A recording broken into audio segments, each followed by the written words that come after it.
Hello दोस्तों, welcome back to फिर channel for blaster और मैं हूं आपका host Ravi ji. Perfect entry, perfect view, perfect result, बेहतरीन दिन रहा और हमारे जो मोस्टली टीपीस थे वो अर्ली मॉर्निंग में हिट हो गए। और फंडामेंटल्स को आपको पता है कि हम लोग बहुत इंपॉर्टेंस देते हैं। तो फंडामेंटल क्या चला है? आज चला है ट्रंप का फंडामेंटल। कल रात को भी, मतलब बेसिकली मॉर्निंग के अंदर भी, जहाँ के अमेरिका के अंदर शाम और थी, इवनिंग और थी, और आज भी दो ट्रंप के ऐसे बयान जिन्होंने मार्केट को उलटने में मदद दी और मार्केट की एक नई डायरेक्शन, एक नई वॉर की इंडिकेशन की। वो क्या है वो हम उसको डिस्कस कर लेते हैं। तो बहरहाल ये कि हमारी 53 तक मॉर्निंग के अंदर मार्केट जो सेलिंग थी हमारी बहुत अच्छी जा रही थी। और मैंने आपको बताया था कि 91 के एसएल से हम लोग सेल के अंदर बैठे हुए और अच्छा खासा प्रॉफिट रहा। तो लेकिन बाद में ट्रंप साहब ने एक जनाब जो है ना वो फेडरल रिजर्व के ऊपर किया हमला।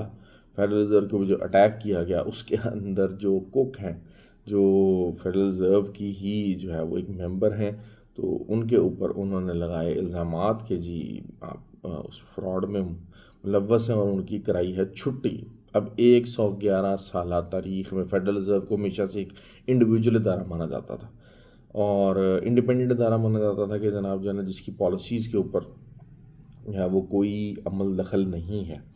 लेकिन जो है वो ट्रंप ने इस तरीके से इसको इनडायरेक्टली जनाब जो है ना इसके ऊपर अटैक किया। अब हम लोग वैसे भी जो है थोड़ा सा फोर्स ये कर रहे थे कि जो है वो उसको मार्केट को जब तक ये 4-7 के नीचे इंट्राडे क्लोजिंग नहीं देगी तब तक ये बेरिश नहीं होगी। लेकिन डायरेक्शन उसी तरफ जा रही थी। लेकिन न्यूज़ के साथ ही within few minutes market was back into the range और अभी मार्केट ने उस रेंज को ब्रेक किया थोड़ी देर पहले। तो उसके अंदर भी दोबारा से हमारा 60 पिप्स का सेल हिट हुआ।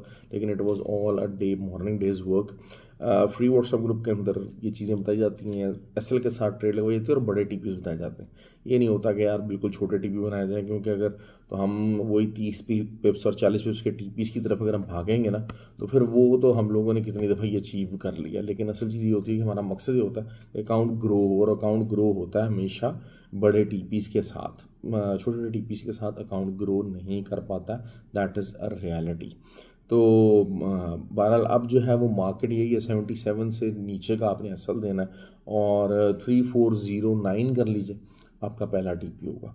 रिट्रेसमेंट आती है तो ठीक है, आपके लिए अच्छी अपॉर्चुनिटी मिल सकती है। बीटीसी जो है वो उसने सपोर्ट बनाई है, ऑल्दो कि हमारी बीटीसी की जो ट्रेड्स हैं वो भी पॉजिटिव ही रही हैं और अच्छा खासा हमें तकरीबन जो 1,09,250 का हमारा टीपी था वो हमारा हिट हुआ है।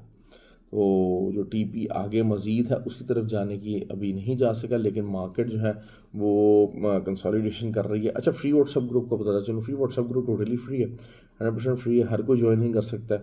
ऑक्टाफेक्स और एक्सनेक्स का आईबी लिंक वीडियो के डिस्क्रिप्शन मौजूद है, व्हाट्सएप नंबर भी नीचे मौजूद है। You can be the part of the community based group है, लर्निंग बेस्ड ग्रुप है। खाली जो है वो इस तरीके से छोटे छोटे सिग्नल्स का ग्रुप नहीं है। आप डिस्कशन कर सकते हैं, आप चीज़ों को लर्न कर सकते हैं। फंडामेंटल्स के ऊपर हमारी बहुत ज़्यादा तवज्जो रहती है, तो इट्स अ गुड अपॉर्चुनिटी। और जो दुबई में कोर्स अटेंड करना चाहते हैं, देखिए learning is something very very important. Learning के बगैर आप जितनी मर्जी ट्राइयाँ मार लें, मैं इसको फॉलो करता हूँ, इसको फॉलो करता हूँ, आपको खुद बहुत सारी चीज़ें आनी चाहिए। देखिए क्योंकि उसकी वजह ये है कि मैं कोई, अगर हम ग्रुप है हमारे, ऑल्दो के बहुत सारे स्टूडेंट्स हैं, लेकिन स्टिल 24 आवर गाइडेंस नहीं मिल पाती है। तो आपको बेसिक्स, आपकी नॉलेज अच्छी होनी चाहिए, फिर आपका एक अच्छा कम्युनिटी वाला एटमॉस्फेयर होना चाहिए। तो उस वजह से हम लोग फोकस करते हैं। बहरहाल कोर्सेज हमारे बहुत एक्सटेंसिव नहीं है, क्योंकि एक लंबे जो कोर्सेज हैं वो सिर्फ थका देने वाले हैं और गिमिकरी हैं। तो जो थ्योरी है वो 6 दिन के अंदर कवर कर देते हैं, 3 आवर्स, लेकिन डेली का सेशन होता है। ये 18-19 घंटे हमारे लगते हैं, ताकि विद असाइनमेंट्स और सारा कुछ है, ताकि हम लोग ज़्यादा से ज़्यादा थ्योरी को हम लोग जल्दी कवर कर लें। क्योंकि एक बिजी रूटीन लाइफ है, आपने अपने भी काम करना है, हर चीज़ करना है। ये एक महीने का 2-2 महीने का कोर्सेज ये चीज़ें नहीं हो सकती। और फिर उसके बाद 2 महीने की मेंटोरशिप का जो है ना वो एक अलग से सेटअप है, ताकि उसी थ्योरी को हम प्रैक्टिस करें, उसी थ्योरी को देखा जा सके कि जनाब अच्छा जी वहाँ पर हम क्या चीज़ बेस्ट कर सकते हैं। अच्छा, तो उसके लिए बहरहाल दुबई के अंदर जो फिज़िकल क्लासेस का ये सेटअप दुबई के अंदर ही है, तो वहाँ पर नवंबर में क्लासेस हो रही हैं। So those who want to get interested, वो उनके लिए फिर 6FX का अकाउंट है, वो आप उसको आप वहाँ से अकाउंट बना कर, तो उसमें आप फंड डिपॉजिट करते हो, आपको फीस वेव ऑफ हो जाएगी। और सितंबर की क्लासेस ऑनलाइन जो है उसकी रजिस्ट्रेशन ओपन कर दी है, अगस्त का सेशन इज रनिंग। ठीक हो गया जी। अब हम लोग देखते हैं जी बीटीसी की तरफ। अब बीटीसी ने जो है रिवर्सल पकड़ा है, और बीटीसी का जो रिवर्सल मुझे नज़र आ रहा है, आपको जो एसएल लगाना पड़ेगा वो 1,13,500 के ऊपर का लगाना पड़ेगा। मतलब 1,13,000, 1,13,200 300 तक मार्केट आती है तो आप एंट्री डालें। दरमियान में एक माइनर रेजिस्टेंस है 1,12,300 की, लेकिन इट इज़ वेरी माइनर, कोई मेजर स्विंग नहीं है, तो आप उसको आप जाने दे सकते, उसको आप इग्नोर कर सकते हैं, और आपको जो है ना वो ये चीज़ आपको करने को मिल सकती है। लेकिन बहरहाल still it is in a bearish formation, और अभी फ़िलहाल जो है वो बेरिश ही है। बीटीसी बुलिश नहीं हो गया, क्योंकि 1,15,500 जो है इसका अल्टीमेट एरिया है। तब तक इसके नीचे अल्टीमेटली लॉन्गर टर्म के अंदर, लेकिन वो मैंने आपको एसएल बता दिया। एसएल के बगैर ट्रेड मत किया कीजिए, चाहे जो मर्जी हो। जो हमारी सबसे अच्छी और सबसे आसान ट्रेड रही ऑयल की, ऑयल मैंने बड़े डिटेल में कवर किया था, 64.5 का आपको एसएल बताया था, और काफ़ी ज़्यादा अच्छा और पुरसुकून प्रॉफिट जो है वो ऑयल ने दिया। जिन लोगों ने लिए मैंने बड़ा क्लियरली बहुत डेप्थ के साथ कल मैंने आपको कवर किया था।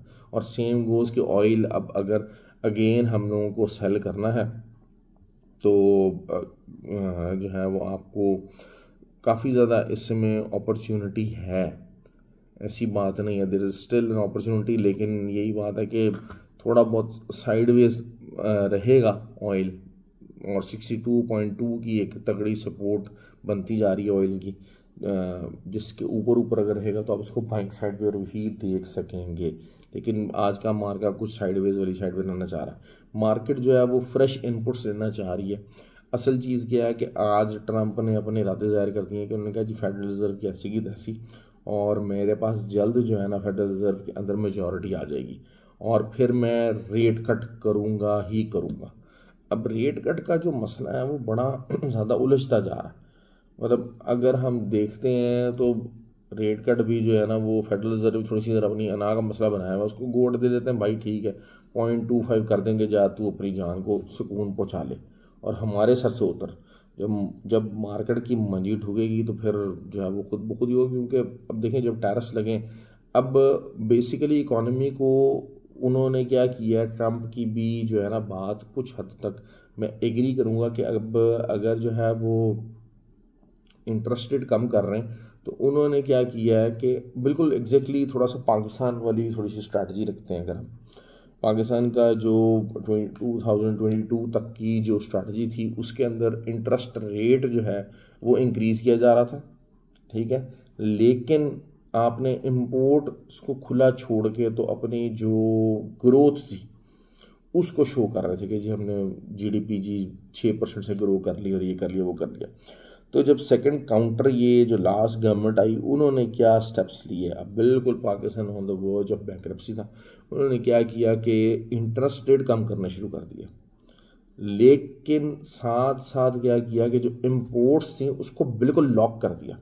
कि अगर आपको याद है दरमियान में तो कुछ टाइम ऐसा भी रहा कि एलसीज खोलने तक पे पाबंदी लगा दी गई, मतलब उसके लिए कोई वो नहीं था, ओपन स्ट्रैटेजी नहीं थी कि जी हम इसको करेंगे, लेकिन वो यही हुआ कि अनऑफिशियली ये चीज़ करार दे दी गई कि भाई आपने एलसीज भी नहीं खोलनी, और काफ़ी अरसे तक ये वाली कंडीशन रही। अच्छा, उसकी वजह से क्या हुआ कि इंटरेस्ट रेट कम होने की वजह से इकॉनमी के अंदर थोड़ा सा जो बैंकिंग का कैश फ्लो सारा कुछ है, और लोगों के क्राइसिस, क्योंकि देखें अमेरिका का क्राइसिस भी जो है ना काफ़ी ज़्यादा हाई एंड पे हो चुका। अब आप ये कहेंगे जी पाकिस्तान अमेरिका क्या कंपैरिजन बन चुका है, उसकी वजह यही है कि जो उनका जो डेट टू जीडीपी रेशियो है वो बहुत ऊपर जा चुका है, पाकिस्तान का इतना ऊपर नहीं था, ठीक है, और पाकिस्तान फिर भी जो है वो on the verge of financial collapse था, तो उसको बहरहाल जो है ना वो संभाला। तो अब ट्रंप ने क्या किया, ट्रंप ने काउंटर स्ट्रेटजी ये लगाई है कि जी उसने लगा दिए हैं टैरिफ्स। अब टैरिफ लगने की वजह से बेतहाशा जो मार्केट के अंदर जो चीज़ें हैं वो ऑब्वियसली उससे इम्पोर्ट्स कम हो जाएगी, महंगाई इंटरनली शायद थोड़ा बहुत इनिशियली इन्फ्लक्स आएगा ज़रूर, लेकिन क्या होगा कि उससे जो है वो आपकी जो इम्पोर्ट्स थी, इम्पोर्ट बिल था वो बहुत हद तक कम हो जाएगा।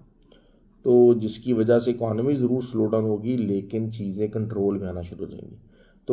तो बेसिकली ट्रम्प भैया जो है ना वो यही चाह रहे हैं कि भाई इंटरेस्ट रेट कम करो, ठीक है, ताकि इंटरनली जो इकॉनमी जाम हुई हुई है वो चले। अब इकॉनमी जाम कैसे हुई हुई है कि आपका जो है वो मॉर्गेजेस, हाउस मॉर्गेजेस नहीं हो रहे, नए बिजनेस के लिए लोन्स नहीं लिए जा रहे, पर्सनल लोन्स नहीं लिए जा रहे, जो लोग बेचारे जो बेसिकली जो सेविंग कर रहे हैं वो क्रेडिट कार्ड का रिवाज बहुत ज़्यादा है, तो जो क्रेडिट कार्ड्स वगैरह जो चीज़ें हो रही हैं उसकी पेमेंट्स बहुत ज़्यादा पड़ रही हैं। तो एक बंदा जो कि जो है वो इतने हज़ारों कमा रहा है, लाखों कमा रहा है, तो वो उसकी जो मैक्सिमम जो पेमेंट्स हैं वो in the form of interest जा रही है। यहाँ तो पाकिस्तान के अंदर सारी बात अल्हम्दुलिल्लाह ऐसा को वो निज़ाम है इस्लामी कि हम लोग क्रेडिट कार्ड्स वगैरह को काफ़ी हद तक और पर्सनल लोन वगैरह को काफ़ी हद तक अवॉइड कर जाते हैं, जिससे हमारी बचत हो जाती है। लेकिन वहाँ पर इकॉनमी का ये मसला है कि हर महीने उनके जो लोग हैं उनको क्रेडिट कार्ड के ऊपर जो लोन पेमेंट्स के ऊपर और मोर्गेज के ऊपर जितना इंटरेस्ट देना पड़ता है ना, आप इमेजिन नहीं कर सकते कि it is a big load, कि वो अंदर ही अंदर जो सूद है वो उनके मुल्कों को खाता चला जा रहा है। ये अभी उनको अंदाज़ा नहीं हो रहा, लेकिन बहरहाल हकीकत यही है, हकीकत यही है, बल्कि दुनिया को ही खा रहा है, उनका निज़ाम पूरी जगह फैला हुआ है। तो ये जो चीज़ें हैं ना वो बेसिकली ये वाली गेम करना चाह रहे हैं। अब इस गेम के अंदर वो कितने कामयाब होते हैं, लेट्स सी। लेकिन the clear thing is that the war is there. Trump ने कहा मैं छोड़ूंगा नहीं, चाहे जो मर्जी हो जाए, मैंने इंटरेस्ट रेट कम करवाना ही करवाना है। तो अब इसको हम क्योंकि इस फंडामेंटल को हम अपनी मार्केट के साथ मैच करेंगे तो हमारे पास 3309 का एक एरिया आ जाता है गोल्ड का। अच्छा, अब सिल्वर की बात कर लेते हैं। सिल्वर बेसिकली सिल्वर का हमारा टीपी बहुत अच्छा हिट हुआ और सिल्वर के ऊपर इतना इम्पैक्ट नहीं आया, लेकिन ये कि सिल्वर भी बुलिश ही उसने रिकवरी दी है, लेकिन हमें अच्छे टीपीस दिए गया था। अब सिल्वर की अगर हम बात करते हैं तो सिल्वर आपको सिंपल है कि 38.40 के नीचे एसएल से आप बाय कर सकते हैं, और आपका जो टीपी रहेगा TP1 जो है वो रहेगा तकरीबन 39.05। अब देखें, मैं बहुत छोटे छोटे टीपीज़ नहीं बताता। अब बड़े टीपीज़ होते हैं, बड़े टीपीज़ हिट होने में टाइम लेते हैं, पेशेंस लगती है, उसके दरमियान में कई मरहले होते हैं। मैं ये चीज़ें सिखाता हूँ फ्री व्हाट्सएप ग्रुप के अंदर कि आपने उस ट्रेड को कैसे हैंडल करना है जो ट्रेड पॉजिटिव में गई हुई है। आप अपना जो लॉट साइज अगर आप 1 स्टैंड लगाना चाह रहे हैं तो आप 0.33 की 2 लगा लें, 0.34 की 1 लगा लें, ताकि एक 1 स्टैंड बन जाए और आपको डिफरेंट लेवल्स के ऊपर उसको प्रॉफिट टेकिंग करने का मौका मिलता चला जाए साथ, ताकि आप TP1 TP2 TP3 सारा कुछ इंजॉय कर सके। और अगर लंबी होल्ड करना चाह रहे हैं को 500 600 700 टीपीस के लिए 2 दिन के 3 दिन के लिए, तब भी आपके पास एक आधी ट्रेड अच्छे प्राइस के ऊपर लगी हुई मौजूद हो। और क्योंकि हमारा तो देखें TP1 ही 100 200 पिप्स का 150 पिप्स से कम नहीं होता। आज हमने सिल्वर को अच्छी खासी दफ़ा बार बार सेलिंग की है और 150 200 पिप्स के हमने टीपीस आराम से उठाए हैं। तो that is how you need to learn, that is how you need to understand the market. ठीक हो गया जी। तो ये है जी आज की वीडियो। US30 पॉजिटिव जाने की पूरी तरह से, नैस्डैक और US30 पॉजिटिव जाने की पूरी तरह से कोशिशें। मैंने आपको एक ही बात कही थी कि हाँ जनाब जो है ना ये इसने पॉजिटिव ही जाना है, और 29,900 का जो एक लेवल है US टेक का, नैस्डैक का, वो आपके पास आने वाला है। दूसरा US30 अगेन उसने रिकवरी तो की है और एक बुलिश कैंडल बनाई है। तो बुलिश कैंडल्स जो है वो अगर अपनी फॉलो अप कैंडल्स बनाती है तो आप सिंपली इसको 47,000 नया ऑल टाइम हाई की तरफ आप जाते हुए देख सकेंगे। बहुत सारे लोग ज़्यादातर US30 और नैस्डैक के ऊपर ट्रेड नहीं करते हैं, लेकिन जो लोग ट्रेड करते हैं वो लाजिम मेरे से पूछते हैं, व्हाट्सएप पे मैसेजेस कर करके पूछते हैं। तो इस वजह से मैं बता रहा हूँ, डिटेल में कवर कर रहा हूँ। ख्याल रखें अपना, और वीडियो को लाइक कमेंट और शेयर ज़रूर क्या कीजिए। बहुत सारे लोग जो कि चीने मीने ग्रुपों के हाथों और फ्रॉड्स के हाथों तंग हैं, तो उनसे बचें, और वीक माइंड्स होते हैं हमेशा। और एक बात याद रखिएगा, ट्रेडिंग आते आते आते आती है, it is not something very simple. ख्याल रखें अपना जी। Thank you.